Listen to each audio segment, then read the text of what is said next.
Z grubsza samochody możemy podzielić na dwie kategorie. Te, które budzą emocje i o których marzymy, oraz te, na które nas stać. I dzisiaj przedstawiciel tego drugiego gatunku, zdecydowanie. Przed Państwem bestseller w świecie kompaktowych SUV-ów, czyli Hyundai Tucson, ale po modernizacji. I to takiej modernizacji, która nas samych bardzo zaskoczyła.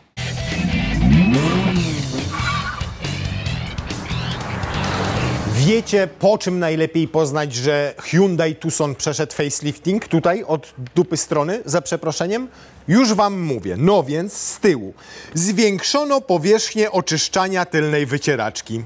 W tej części nadwozia to już wszystko. Serio, naprawdę, i się tym chwalą, że wycieraczka, której w dodatku nie widać, bo jest fajnie i sprytnie i ładnie ukryta tutaj pod tylnym spoilerem, ma teraz większą powierzchnię oczyszczania szyby. Rzeczywiście w poprzedniku robiła tylko taki mały wizjerek, cała reszta szyby była w związku z czym widoczność do tyłu przez wsteczne lusterko była znikoma. Teraz ma być znacznie większa. Poza tym tu nie zmieniło się nic. Inni producenci kombinują, dorzucają nowe listwy świetne, lampy tylne modernizują, zderzaki. Tutaj nie ma nic z tych rzeczy. Pozostało gładko, przyjemnie, nie zakłóca nam ta wycieraczka tej tylnej szyby. Logo Hyundai'a jest tutaj w szybie zatopione, a nie gdzieś tutaj umocowane. Tu tylko możemy przeczytać, że to jest Hyundai Tucson Hybrid. I to byłoby na tyle zmian. Tutaj nic się absolutnie nie zmieniło, natomiast też widzimy pewien mankament, mianowicie to są tylko światła, które mają stop, to są tylko światła takie do jazdy normalnej, natomiast kierunkowskazy są tutaj w zderzaku i światło cofania też jest tutaj w zderzaku. Ma to niestety pewną wadę. Jak podjedziecie do Tucsona zbyt blisko, na przykład na skrzyżowaniu, to nie widzicie po pierwsze, czy chce skręcić w prawo, czy w lewo, a już nie daj Bóg, jak włączy wsteczny, to nawet nie możecie trąbnąć i go ostrzec, że coś mu się popiętroliło, ponieważ nie widzicie tego światła wstecznego, które jest tak nisko w zderzaku ukryte. Nasz asystent, producent, reżyser i scenarzysta nam to zaprezentuje. Proszę, tu są światła stopu. Tak, uwaga. Następuje włączenie kierunkowskazu i uruchomienie maszyny losującej. Zobaczcie, jak go nisko widać. I teraz wyobraźcie sobie, że podjeżdżacie dużym SUV-em z wysoką przednią maską za blisko Tucsona i nie widzicie kierunkowskazów albo nie widzicie światła wstecznego, tak jak teraz. Co ciekawe, to nie jest trzecie światło stopu. Ta listwa świetlna, ona świeci w momencie, kiedy macie włączone światła. Trzecie światło stopu jest tutaj, nad spoilerem, na spoilerze. Natomiast zobaczcie jeszcze raz, włącz wycieraczki.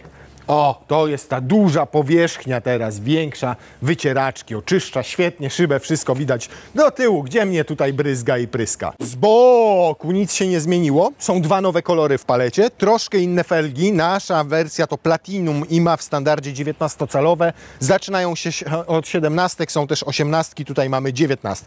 Z przodu najlepiej poznać, że auto przeszło lifting. W wersji przedliftowej te diody do jazdy dziennej były 3, przepraszam, było ich 5. Było ich 5, były trochę mniejsze. Te już są większe, wykonane w innej technologii. Są ich 4, a nie 5. No i przypominają, tak jak w poprzedniku, uwaga, skrzydła anioła. No więc to są LEDy, a projektując je, Koreańczycy brali LSD. I kierunkowskaz trochę się zmienił, ponieważ teraz zobaczcie, jak go włączę, to te dwie diody górne z każdej strony, robią się pomarańczowe i migoczą.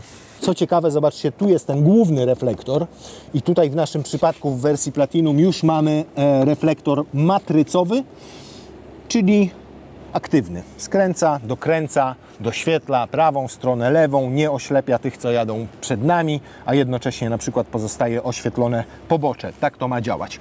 No i ten grill przemodelowany, który rzeczywiście wygląda trochę inaczej. W wersji Platinum ma taki matowy chrom, przyciemniany. 4,5 metra długości. Równiutko, dokładnie tyle co poprzednik. Nie zmieniła się szerokość, nie zmienił się rozstaw osi, nie zmieniła się wysokość. Jest to typowy przedstawiciel segmentu C.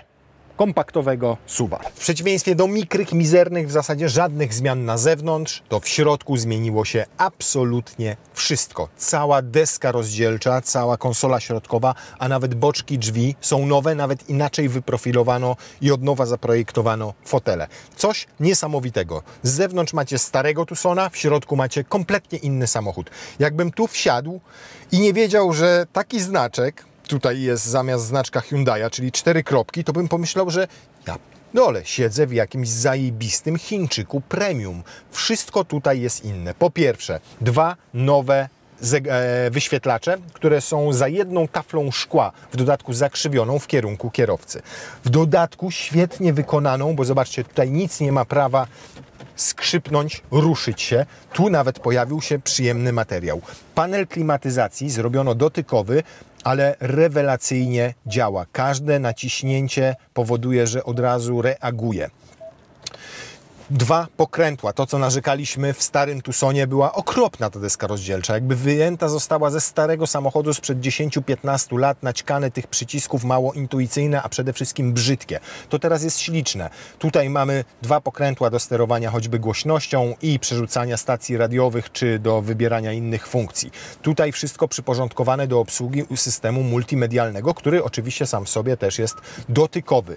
Bardzo fajny, przyjemny i czytelny interfejs. Tutaj dwa wyświetlacze do klimatyzacji, a nie, że pokazuje Wam temperaturę na wyświetlaczu multimedialnym.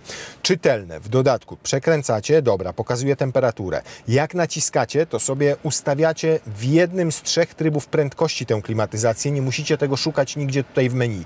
Ogrzewanie kierownicy. Jedno naciśnięcie i działa. Wentylacja foteli, która jest standardem w wersji Platinum. Szybko, fajnie reaguje, ładnie, intuicyjnie, prosto, przejrzyście, tak jak powinno być. Dalej, mamy zupełnie nową konsolę środkową, taką półwiszącą, można powiedzieć. Tutaj bardzo dużo półeczek różnych, gdzie można sobie wrzucić graty. Fajnie, zobaczcie, jak tutaj sprytnie i ładnie to rozwiązano. Są dwa porty USB-C. Ten jest tylko do ładowania, a ten, zależnie od tego, jak sobie ustawicie, może być do ładowania albo do podłączenia telefonu do systemu multimedialnego, czyli włączenia Apple CarPlay albo Android Auto. Niemniej i Android i Apple CarPlay są też bezprzewodowe, więc tego być może będziecie używali najrzadziej. W większości samochodów, nawet jak macie gniazdo zapalniczki, to ono jest brzydkie, schowane za taką okrągłą klapką. Zobaczcie, jak to tutaj rozwiązano. Jaka ładna, taki detal. A jak potrafi być inaczej zaprojektowany i jak cieszy. Naprawdę Koreańczycy zaczęli już nie to, że się uczą. Oni zaczęli uczyć innych, jak pewne rzeczy rozwiązywać ładnie, praktycznie, tak żeby to i wyglądało, i spełniało swoją funkcję. Narzekaliśmy w poprzedniku i w wielu autach narzekamy na umiejscowienie ładowarki indukcyjnej. Gdzieś tam pochowana, trzeba w chińskie 8 rękę wykręcać, złamać sobie tutaj łokieć, kość przedramienia po to, żeby położyć telefon, a tutaj, proszę, ładowarka indukcyjna. Na widoku wszystko widzicie. Pokazuję Wam jeszcze tutaj 3 różne lampeczki, jak się ładuje. Proszę, zapala się trzecia. Znaczy, że się ładuje, że nic nie jest rozłączone. Tu 2 uchwyty na kubki. Tutaj podstawowe przyciski, choćby auto hold albo taki joysticzek mini do zmiany trybów jazdy.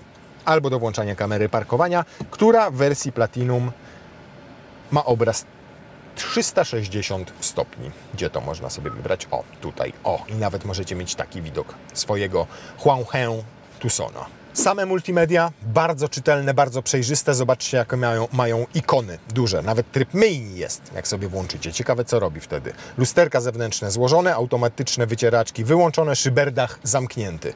Więc wszystkie te funkcje z automatu uruchomi. Nie tylko, jeszcze co zrobi?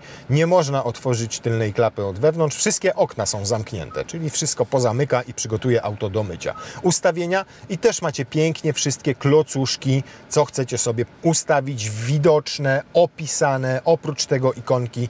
Wow! Naprawdę wow! Ale absolutnie największym zaskoczeniem jest to, jak ten samochód jest wykończony i z jakich materiałów zrobione. Znowu, wsiadacie, nie widzicie znaczka Hyundai'a i myślicie: Mercedes? BMW? What the fuck? Powiem Wam, jakby tu był znaczek BMW, to wcale bym się nie zdziwił. Nawet niektóre BMW dzisiaj nie są tak zrobione.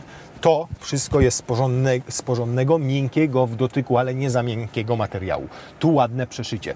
Tu się pojawiła półeczka, takie ładne przejście stanowi w tym miejscu, gdzie możecie trzymać sobie graty. Ona jest delikatnie wygumowana, więc nie powinno hałasować tutaj nic, jak położycie na przykład taki telefon, ani zbytnio się przesuwać. Tutaj tkanina się pojawiła. Tutaj takie chromowane elementy. Plastik zaczął się dopiero w tym miejscu i jest tutaj. Kierownica zupełnie nowa, z bardzo ładnymi plastikami. Zobaczcie znowu te detale, jak wygląda pokrętło do zwiększania głośności albo pokrętło do obsługi komputera pokładowego. Jak taka bransoletka w zegarku ma taką fakturę. I takie drobne ząbki. I strasznie przyjemnie pracuje pod palcem z takim delikatnym oporem i jednocześnie z takim lekkim kliknięciem. No i ja dole. Nie ma już przycisków, którymi włączacie dy, py, tylko macie taki joystick tutaj przy kierownicy. To akurat jest najmniej estetyczny element całego wnętrza. No i można się momentami pomylić, szczególnie jak jeździcie na przykład Teslą, tak jak ja, i wsiadacie i chcecie zrobić dy, no to niestety myjecie sobie szybę, dopiero potem sobie przypominacie, że o tutaj macie taki joystick do włączania biegów. Park się robi w ten sposób, czyli naciska. Mamy tutaj wszystko, łącznie z elektrycznie sterowanym fotelem. Mamy wentylację tych foteli, komplet systemów bezpieczeństwa, łącznie z takimi, które nie pozwolą nam zmienić pasa ruchu, kiedy ktoś będzie jechał obok i będzie w martwym polu lusterka. Mamy nawet takie kamerki, które wyświetlają obraz za nami w momencie, kiedy włączymy kierunkowskaz. Tutaj z tej strony lewy, z tej strony, kiedy mamy prawy. To z tego lusterka jest obraz tam z tyłu kierowany. Mamy audio Krela dodatkowe, które ma zewnętrzny wzmacniacz, głośnik centralny i łącznie ileś tam tych głośników i gra naprawdę świetnie. O ja Mamy podgrzewaną kierownicę, podgrzewaną tylną kanapę, ładowarkę indukcyjną, mnóstwo innych bajerów i do tego takie właśnie wykończenie na bocznych drzwiach. Tutaj materiał taki przyjemny. Tutaj to wszystko, zobaczcie, mięciuteńkie. Tu miękko, tutaj miękko. Prawdziwy szef, a nie z wtryskarki. I za to wszystko w przypadku Hyundai'a musimy zapłacić 208 000 złotych. Hyundai'a hybrydowego, ale z napędem tylko na przednią oś, bo taką wersję mamy. 208 000 złotych, powiem Wam, gdyby BMK wyprodukowała taki samochód, albo Mercedes, tak go wyposażyła i nawet dała mu silnik o podobnej mocy i też napęd tylko naprzód, to myślę, że 100 więcej za takie wyposażenie, taką jakość i takie materiały to byłoby minimum. Jeszcze zanim przejdziemy do tego, co jest pod maską, to zobaczcie na fotel. Jak jest uszyty, jak miękką, przyjemną ma skórę, tego nie zobaczycie, to trzeba poczuć. Jakie ma szwy, jak został wykończony w takich drobnych właśnie elementach, w niuansach, w detalach. A co, jeżeli chodzi o to, co jest pod maską? Tak jak w starym Tucsonie mamy patyk, a nie podnośniki. To się nie zmieniło. Nie zmienił się też silnik, który jest podstawą tego napędu hybrydowego, nadal jest to 1.6 TGDI doładowane. To, co się zmieniło, to zmieniła się jego moc. I o ile większość producentów przy okazji faceliftingu czy przy okazji wprowadzania nowych modeli na rynek podnosi tę moc, to tutaj mamy sytuację odwrotną. Mianowicie ten silnik benzynowy ma teraz nie 180 koni, a 160 koni. Osłabiono go o 20 koni mechanicznych. A wiecie czemu? Ano dlatego, że 6 lipca tego roku zmieniły się regulacje unijne dotyczące tego, ile może emitować cząstek stałych silnik spalinowy oraz NOx, czyli tlenków azotu. I te limity na tyle się zmieniły, że trzeba było ograniczyć moc silnika spalinowego, aby Hyundai zmieścił się w tych normach. Natomiast podniesiono nieco moc silnika elektrycznego. Zamiast 60 koni ma 65 koni mechanicznych. Niewiele, porównując to na przykład do hybryd Toyoty, gdzie te silniki mają już grubo powyżej 100 koni mechanicznych. Łączna systemowa moc całego układu hybrydowego to 215 koni mechanicznych, 15 koni mniej niż było dotychczas. Efekt? Nieco gorsze osiągi, bo podobno 8,2, 8,3, a nie 8 sekund. Niższa prędkość maksymalna, 186 zamiast 193 na godzinę, ale ponoć też poprawiła się elastyczność. Spalanie pozostało niezmienione, natomiast są mniejsze emisje NOx-ów, czyli tlenków azotu oraz cząstek stałych. Skrzynia biegów? Nie bezstopniowa, jaką stosuje konkurencja, tylko klasyczny 6-biegowy automat.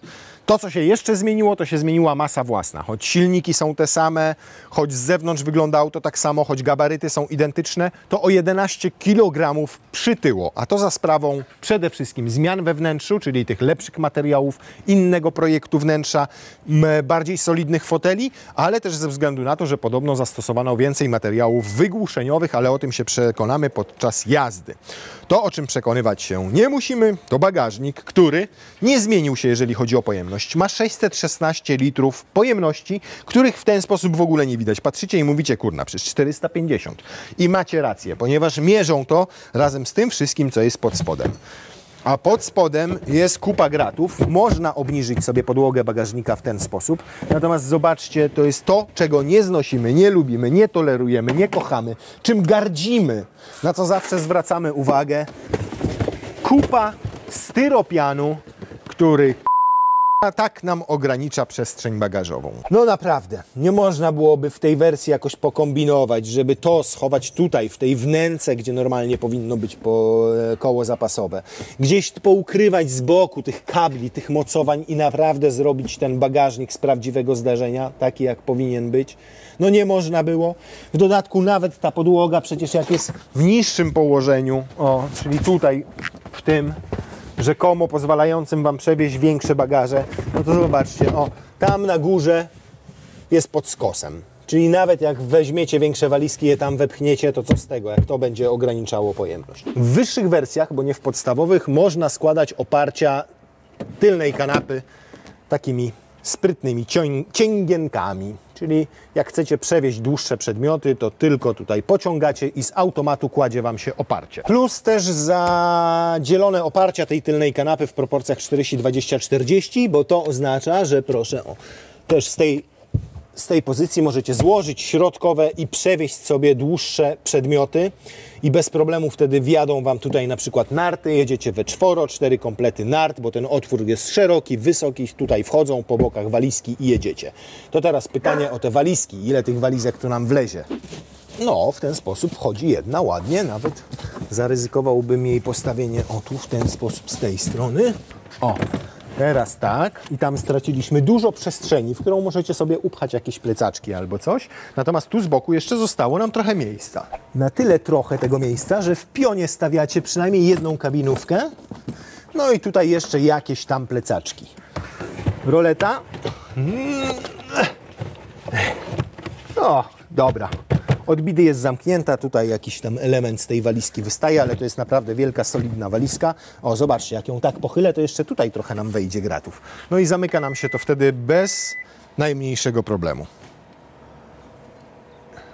I można kalendarzem mierzyć czas zamykania tej klapy. Jest nieźle. Może być jeszcze lepiej, jak spionizujecie oparcia tylnej kanapy. Stawiamy do pionu. O. No mało wygodnie będzie wtedy podróż przebiegała, ale przecież macie to w d***ie, bo tutaj jadą dzieci, one mogą mieć niewygodnie. My mieliśmy bardzo niewygodnie za ich czasów, to one teraz niech trochę chociaż pocierpią i zobaczą, jak to było.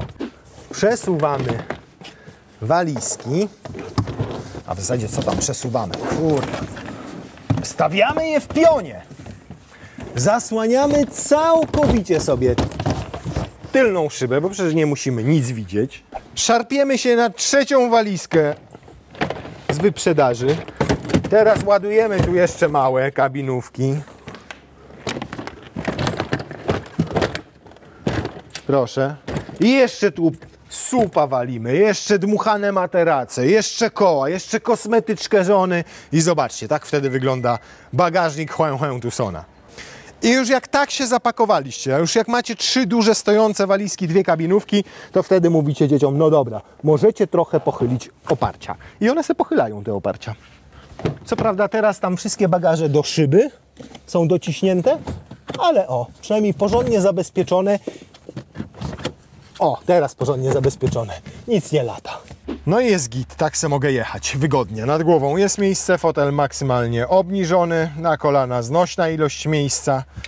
Spoko. Co ciekawe, kolanami nie dotykam, ale piszczelami, jak tam mocno i daleko wrzucę stopy sobie, to tutaj dotykam piszczelami. Troszeczkę odsunę. O, teraz lepiej. Proszę bardzo. Na stopy wpyte miejsca. Na kolana wystarczająco. Przypominam, że mam 1,95 m. Tutaj mogę sobie jeszcze troszeczkę obniżyć, zagłówek wyciągnąć i tu mi się kończy miejsce nad głową. W tym miejscu. To jest też powód tego, że mi się kończy. Mianowicie cała roleta, która zasłania ten szklany dach, chowa się w tym miejscu w podsufitce i ona jest mocno obniżona, w związku z czym muszę jechać w ten sposób. Jak chcę mieć więcej miejsca nad głową, to paradoksalnie muszę bardziej w pionie ustawić to oparcie, niemniej nadal jest mi wygodnie. No ale umówmy się, osoby do 1,80 m czy tam 70 będą tutaj miały wystarczająco dużo przestrzeni nawet na naprawdę długie, fajne podróże. Trzecia strefa klimatyzacji w wersji Platinum, którą można sterować sobie tylko temperaturę, albo cieplej, albo zimniej, i dwa małe nawiewy, ale wystarczająco. Dwa gniazda USB-C, są siateczki w przednich fotelach, żeby można było coś tam włożyć. Podłokietnik jest, ma dwa otwarte uchwyty na kubek i to wszystko. Fajnie by było, jakby było coś tu wysuwane, jakby było miejsce na telefon. Po prostu bardziej praktyczne rozwiązania już dzisiaj niektórzy producenci stosują, ale nie ma się absolutnie i tak czego czepiać. Znowu skóreczka bardzo przyjemna, fajne przeszycia, mega są te fotele. W wersji Platinum standardem jest czarna tapicerka, ale bez dopłaty możecie sobie wybrać taką właśnie jasną i ja jestem koneserem takich jasnych wnętrz. Bardzo mi się ono podoba. Wiem, że wymaga więcej troski i zadbania, szczególnie jeżeli macie dzieci, ale warto. Oprócz tego, że wzmocniono tutaj delikatnie ten silnik elektryczny, bo w poprzedniku miał 60 koni, a teraz 65, to jeszcze zmieniono sterownik sterujący całą pracą układu hybrydowego. Efekt jest taki, że częściej ma jeździć na elektryce i generalnie więcej jej wykorzystywać w normalnym użytkowaniu. W naszym egzemplarzu mamy zawieszenie elektronicznie sterowane. I możecie je mieć tylko w wersji Platinum w momencie, kiedy wybierzecie sobie szklany dach. To jest pakiet Sun. 9000 zł. I dostajecie szklany dach z elektronicznie sterowanym zawieszeniem. Co ma wspólnego jedno z drugim, nie mam bladego pojęcia. To trochę tak, jakbyście poszli do spa na zabieg na twarz i w gratisie dostali lewatywę. Co ma wspólnego lewatywa z zabiegiem na twarz? Chyba że ja o czymś nie wiem. Natomiast samo zawieszenie bardzo przyjemnie wybiera tutaj te nierówności wszystkie. Niemniej jest może nie to, że hałaśliwe, co je słychać, tak bym to powiedział. Nie jest tak hałaśliwe jak na przykład w nowym Tiguanie i nowym Passacie. Niemniej słychać je, ale świetnie wybiera nierówności. Taki ładny, fajny kompromis pomiędzy komfortem, a pomiędzy jeszcze pewnością tego, jak jedzie samochód, jak się zachowuje na drodze, czyli nie macie takiego wrażenia, że buja nim do tego stopnia, że bez względu na to, w którą stronę skręcicie kierownicą, to auto i tak pojedzie w swoim kierunku, nie zważając na to, co się dzieje z przednimi kołami. Naprawdę bardzo przyjemny kompromis. Natomiast układ kierowniczy sam w sobie, no taki na początek, taki zwyczajny, o, tak bym powiedział. Nie zwraca na siebie uwagi. Rzeczywiście czuć, szczególnie przy takim delikatnym położeniu nogi na pedale gazu, że ta elektryka tutaj ma więcej do powiedzenia. Teraz cały czas jedzie auto przy 66, przed chwilą 70 na godzinę w trybie elektrycznym. Teraz mam zdjętą co prawda nogę z gazu, ale nawet delikatne położenie jej na pedale nie powoduje, że od razu włącza się silnik spalinowy. Przeciwnie. Właśnie czuć, że ciągną ten samochód newtonometry pochodzące z silnika elektrycznego. Na plus widoczność, bo słupki nie są zbyt masywne, tylko dosyć dobrze widać po przekątnej. Bardzo duże lusterka, w których naprawdę widoczność jest fenomenalna, jak normalnie szufle do odśnieżania śniegu, takie duże i doskonale w nich widać. Tutaj po przekątnej też jest nieźle. I przez tylną szybę też jest znacznie lepiej niż było przez tą wycieraczkę, która więcej wody teraz zgarnia. Lifting czyni cuda. Zobaczcie, teraz jedziemy 67 na godzinę i cały czas jedziemy w trybie elektrycznym EV. I nie to, że zwalniamy. Mam stabilnie wciśniętą nogę w pedał gazu, 70 to 70 i cały czas tryb elektryczny. I to jest to, co rzekomo poprawiono i co powinno mieć wpływ na zużycie paliwa.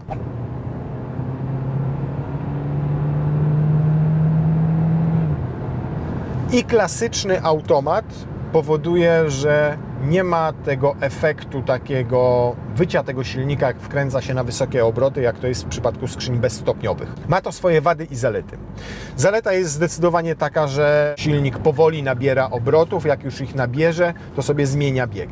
Wada jest taka, że jest to mniej efektywne rozwiązanie niż w przypadku skrzyni bezstopniowych połączonych z układem hybrydowym. No i tej skrzyni też, takiej zwykłej sześciobiegowemu automatowi, zdarza się szarpnąć, co w tamtym wypadku nie występuje. Reakcja tutaj tutaj na takie błyskawiczne przyspieszenie też jest gorsza, bo w skrzyni ECVT macie tak, że tylko kładziecie nogę na pedale gazu i od razu odjeżdżacie, nawet jak silnik spalinowy jest wyłączony. Tutaj w tym momencie, zobaczcie, mamy wyłączony silnik spalinowy, wciskam gaz do oporu. Raz, dwa. Zanim ten silnik się włączy, zanim ta skrzynia się wepnie, to mamy to opóźnienie powiedzmy 1,5 sekundowe. W przypadku skrzyni ECVT tego opóźnienia w ogóle nie ma, więc tak jak mówię, są wady i zalety. Natomiast przy takiej spokojnej, normalnej jeździe, kiedy nie potrzebujecie dynamiki przy wciśnięciu pedału gazu do oporu, jest naprawdę super. Mięciutko, płynnie zmienia biegi w niskim zakresie obrotów. Teraz zobaczcie, delikatnie przyspieszam, 2500 obrotów, 2600, 2700, 2800, 2900 i już sobie zmieniła. I zero niepokojących głosów spod maski. Swoją drogą, nawet jak wkręcamy na wysokie obroty ten silniczek 1.6, o ty jaka, to on ładnie brzmi i jaka ona się żwawa robi wtedy. Powiem Wam, że dwa duże zaskoczenia. Świetnie wyciszony silnik, prawie w kabinie go tutaj nie słychać. Bardzo ma przyjemne brzmienie w tym wyższym zakresie obrotów i dynamika jest zaskakująca. Teraz jak tak mu dałem w piec. Zdecydowanie poprawiono pracę tego układu hybrydowego i to jest wyraźnie czuć. On jest płynniejszy w stosunku do tego, co było w poprzedniku. Mniej irytujący, nie czuć tej zmiany przełożeń, tak szybciej reaguje na dodanie tego gazu. I to jest też duża różnica. Może moc się nie zgadza, może jest jej mniej, natomiast samo działanie jest wyraźnie lepsze, płynniejsze, przyjemniejsze i mniej odczuwalne jest to, że to jest hybryda, czyli raz ten silnik spalinowy pracuje, innym nie. Wynik z tego przejazdu 13-kilometrowego od Grodziska do ekspresówki 6,2 litra. To jest średnie spalanie. Bardzo akceptowalne, zważywszy na to, że parę razy dynamicznie pojechaliśmy, żeby pokazać Wam możliwości całego tego układu. Myślę, że jakbyśmy jechali spokojnie, to byśmy w stanie byli osiągnąć 5-5,5 litra bez najmniejszego problemu. No dobrze, to teraz sobie w tym komputerze jeszcze przejdźmy do czego? A, tutaj mam to ładne, fajne pokrętło. Od ostatniego resetu, tu zróbmy mu reset w tym miejscu. I zobaczymy, jakie będziemy mieli zużycie na ekspresówce. Potwierdza się to, co mówiłem na drodze z płyt zrobionej. Zawieszenie. Nawet nie tyle zawieszenie teraz, tylko słychać szum toczących się po tym betonie opon. To jest kwestia też oczywiście nawierzchni, po jakiej jedziemy. Natomiast definitywnie największe hałasy pochodzą od spodu. Zużycie paliwa z naszego krótkiego, ale miarodajnego odcinka 7,7 litra przy 120 km na godzinę. I z doświadczeń moich kilkudniowych wynika, że rzeczywiście delikatnie jeżdżąc na drogach szybkiego ruchu to będzie takie 7-7,5 litra do 8, zależnie od warunków. Jak zwiększycie tę prędkość do 140 na godzinę, to już będzie to bardziej 8,5 do 9 litrów. W przypadku napędu AWD jeszcze do tego będziecie musieli dołożyć z pół litra. Jeżeli jeździcie drogami bocznymi, jeżeli jeździcie po mieście, to spalanie będzie ultra niskie. To naprawdę się zmieścicie w tych 5 do 6 litrach paliwa. Myślę, że 5-5,5 litra w mieście będzie osiągalne, głównie dzięki temu, że to auto w większości wykorzystuje motor elektryczny do jazdy po mieście. Może nie biorąc pod uwagę dystans, ale czas. Każde zdjęcie nogi z pedału gazu to jest wyłączenie silnika spalinowego. Każde jechanie stabilnie, bez przyspieszania z niskimi prędkościami, to jest jazda na silniku elektrycznym. Nawet teraz, w momencie, kiedy jadę po tych łukach. Widzicie? Dopiero to zużycie paliwa zaczyna rosnąć, jak wjeżdżacie na przykład na ekspresówkę, na autostradzie i tam w zasadzie główną rolę odgrywa silnik spalinowy turbodoładowany, a ta elektryka tylko momentami delikatnie go wspomaga i wyłącza się w zasadzie tylko wówczas, gdy zdejmujecie nogę z pedału gazu i hamujecie. Niemniej i tak uważam, że to są naprawdę rozsądne wyniki. Moja 4-dniowa jazda różnymi drogami równała się średniemu spalaniu na poziomie 5,9-6 litrów. Bez resetowania komputera pokładowego. Więc to przy 50-litrowym zbiorniku paliwa i tak wystarcza Wam spokojnie na przejechanie tych 800 km na jednym baku. Całkiem nieźle. To zobaczymy teraz, jak nieźle albo jak słabo pójdzie mu z przyspieszeniem. 8,2 sekundy do setki. Tyle katalog podaje. 8 sekund to był wynik poprzednika. O, ale od razu się włączył, ale szybko. I tutaj dopiero w trybie sportowym i przy mocnym przyspieszaniu czujecie, że ta skrzynia przeciąga te biegi. A mimo to zobaczcie, jaki osiągnęliśmy wynik. To jest jakaś pomyłka chyba. 7,65. Jesteśmy zaskoczeni, jak testujemy BMW, które ma mieć 5 sekund do setki, a robi ją w 4,8. Ale kurna, jeszcze się nie zdarzyło, żeby kompaktowy, zwykły, popularny SUV zrobił ze mną z silnym na pokładzie, z pełnym zbiornikiem paliwa w full wersji wyposażenia czas o 0,6 lepszy do setki. O i...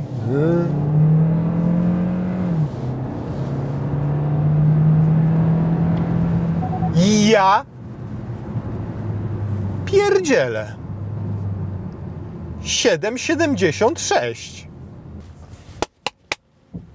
Że tu się coś kurna zepsuło. Dobra, ostatni pomiar. 4, tryb Eco. I po prostu stoję na skrzyżowaniu, trzymam nogę na hamulcu i nagle muszę dynamicznie ruszyć.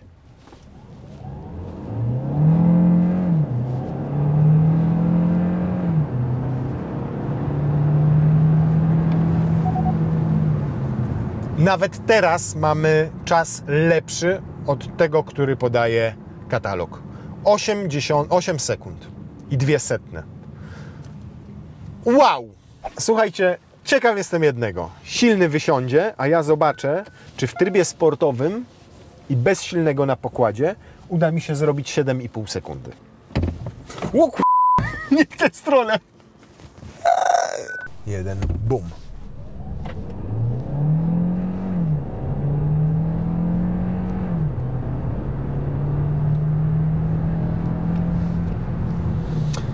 To jednak silny jest magiczny.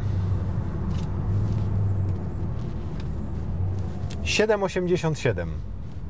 Niesamowite, to silny poprawia osiągi tego samochodu.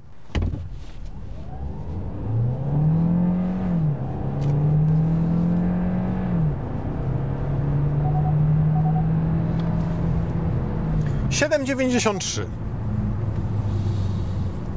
Silny naprawdę poprawia wyniki Hyundai'a Tucsona.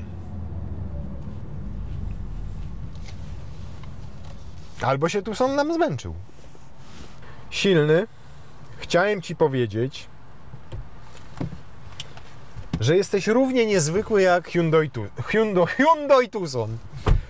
Gdyż Hyundai Tucson bez Ciebie na pokładzie robi gorsze wyniki niż z Tobą na pokładzie. Więc chyba naprawdę dobrze dociążasz ten tył, ale tam nie ma przecież napędu. No nie wiem, o co chodzi. Ale 7,8, 7,9 i tak to jest lepszy czas niż podaje katalog. Bez kokieterii. Dawno nie byłem pod tak dużym wrażeniem żadnego popularnego samochodu. Pod tak dużym wrażeniem pozytywnych zmian, jakie przeszedł. Wnętrze petarda.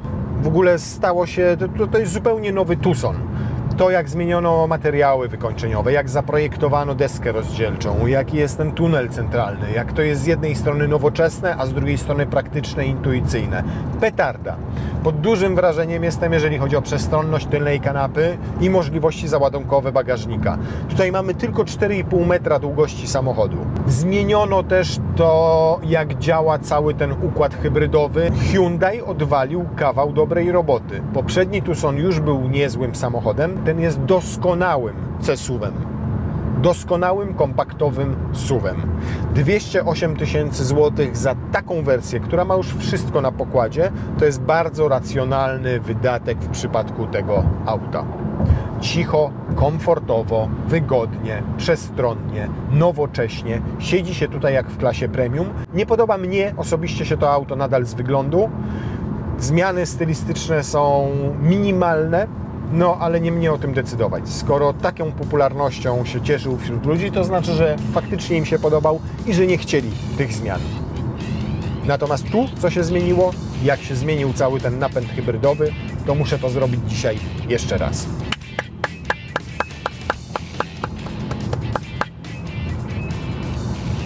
Panie Koreańczyku, dobra robota.